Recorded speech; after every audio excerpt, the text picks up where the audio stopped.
میرا نام عالیہ ہے۔ میں 11 سال کی تھی جب یہ واقعہ پیش آیا۔ سخت سردی کا موسم تھا۔ ہمارے محلے میں ایک پیر صاحب آئے ہوئے تھے جو لوگوں کے بقول بہت پہنچے ہوئے تھے۔ ان کی دعا میں بڑا اثر تھا۔ کیا مرد کیا عورتیں، سب کی خواہش تھی کہ کسی نہ کسی طرح پیر صاحب کے ہاتھ چومنے کا ایک موقع مل جائے۔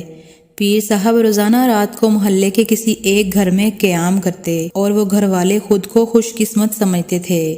وہاں پر ان کی خوب خدمت سیوا کی جاتی تھی۔ ایک رات ہمارے گھر والوں کو پیر صاحب کی خدمت کا موقع مل گیا۔ میری والدہ خوشی سے پھولے نہیں سما رہی تھی۔ سارا دن کچن میں کھانے بناتی رہیں۔ شام ہوتے ہی وہ ہمارے گھر پہنچ گئے۔ میری والدہ اور والد نے مزیدار کھانوں سے ان کی توازے کی اور کچھ نقدی بھی پیش کی، جسے قبول کر کے پیر صاحب نے ہاتھ اٹھا کر لمبی دعا مانگی اور میری بھولی بھالی ماں خوشی سے نہال ہو گئی۔ رات کو ابو ڈیوٹی پر چلے گئے اور پیر صاحب کا بستر بیٹھک میں لگا دیا گیا۔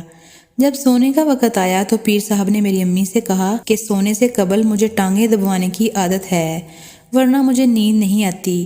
امی نے جھٹ سے مجھے حکم جاری کر دیا کہ عالیہ بیٹی بابا جی کی ٹانگیں دباؤ، اور خود کمرے سے باہر نکل گئیں۔ اب میرا کوئی بھائی تو تھا نہیں، اس لیے یہ انتہائی اہم فریضہ مجھے سونپ دیا گیا تھا۔ میری امی تو پیر صاحب کی اتنی قدردان تھیں کہ ان کا بس چلتا تو خود یہ کام کرنے لگ جاتی۔ مجھے ایک تو پہلے ہی پیر صاحب اچھے نہیں لگتے تھے، اوپر سے ان کی ٹانگیں دبانے والا کام میرے گلے پڑ گیا۔ نہ چاہتے ہوئے بھی میں ان کی چارپائی پر بیٹھ گئی اور ٹانگیں دبانے لگ پڑی۔ تھوڑی دیر بعد پیر صاحب نے میرا ہاتھ پکڑا اور کہنے لگے تمہارے ہاتھ ٹھنڈے ہیں، میں گرم کر دیتا ہوں۔ پھر میرے دونوں ہاتھ پکڑ کر دبانے لگ پڑے۔ مجھے بہت الجھن محسوس ہونے لگی، لیکن ایک تو وہ بڑے ہر دل عزیز تھے، دوسرا میں نہ سمجھ پڑی تھی، اس لیے خاموشی سے ان کے بستر پر بیٹھی رہی کہ وہ ناراض نہ ہو جائیں۔ پھر ان کی دست درازیاں بڑھتی چلی گئیں۔ میں خاموشی سے بیٹھی رہی۔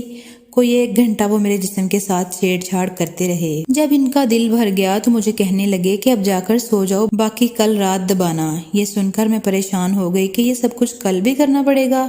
میں خاموشی سے جا کر بستر پر لیٹ گئی۔ میرے دل میں اس پیر صاحب کے لیے شدید نفرت بھر گئی تھی۔ اس رات بھی حسب توقع پیر صاحب کی ٹانگیں دبانے کی ذمہ داری میری تھی۔ اصل میں میری ماں مجھے بچی سمجھتی تھی، لیکن پیر کے لبادے میں چھپا وہ شخص مجھے جوان ہوتی لڑکی سمجھتا تھا۔ اس رات پہلے تو وہ دیر تک مجھ سے ٹانگیں دبواتا رہا۔ جب اس نے دیکھا کہ میری ماں سو گئی ہے تو مجھے کہنے لگا کہ تم تھک گئی ہوگی، تھوڑی دیر یہاں بستر پر میرے ساتھ سو جاؤ، میں تمہاری ٹانگیں دباتا ہوں۔ میں نے انکار میں سر ہلا دیا، لیکن پھر وہ کہاں ماننے والا تھا۔ مجھے دبوچ کر اپنے ساتھ بستر پر ڈال لیا اور میرے جسم کو چھونے لگا۔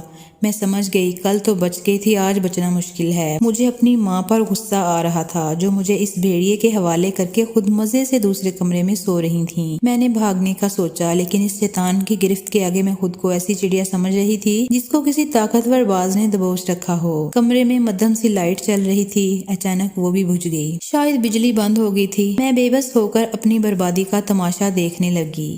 اب وہ جعلی پیر بستر سے اٹھ کر بیٹھا ہوا تھا اور میں قسمت کی ماری خوف سے آنکھیں بند کیے ہوئے لیٹی ہوئی تھی۔ اچانک ایک زوردار آواز آئی اور ساتھ ہی مجھ پر سے پیر صاحب کی گرفت ڈھیلی پڑ گئی۔ اس کے بعد کمرہ روشنی سے بھر گیا۔ میں نے آنکھیں کھول کر دیکھا تو میری ماں ہاتھ میں بڑا سا ڈنڈا پکڑے غضبناک بنی کھڑی تھیں۔ پھر دیکھتے ہی دیکھتے میری امی نے پیر صاحب پر ڈنڈوں کی بارش کر دی۔ وہ شیطان اپنے جوتے چھوڑ کر بھاگ کھڑا ہوا۔ اس نے دروازہ کھولا اور رات کے اندھیرے میں فرار ہو گیا۔ اس کے بعد وہ جعلی پیر بھی ہمارے علاقے میں نظر نہیں آیا۔ میری امی نے مجھے بتایا کہ اس کو شک تو پیر صاحب پر پہلی رات ہی ہو گیا تھا، لیکن آج رات میں نے چھپ کر سب کچھ اپنی آنکھوں سے دیکھ لیا تھا۔ میری امی نے خود ہی گھر کی لائٹ بند کی تھی تاکہ پیر صاحب کو ڈنڈا پڑنے سے پہلے سنبھلنے کا موقع نہ مل سکے۔ پھر مجھے گلے سے لگا کر کہنے لگی کہ میری بیٹی، یہ کیسے ممکن ہے کہ اولاد مصیبت میں ہو اور ماں کو خبر نہ ہو؟ میں ماں کی گود میں بیٹھی روئے جا رہی تھی۔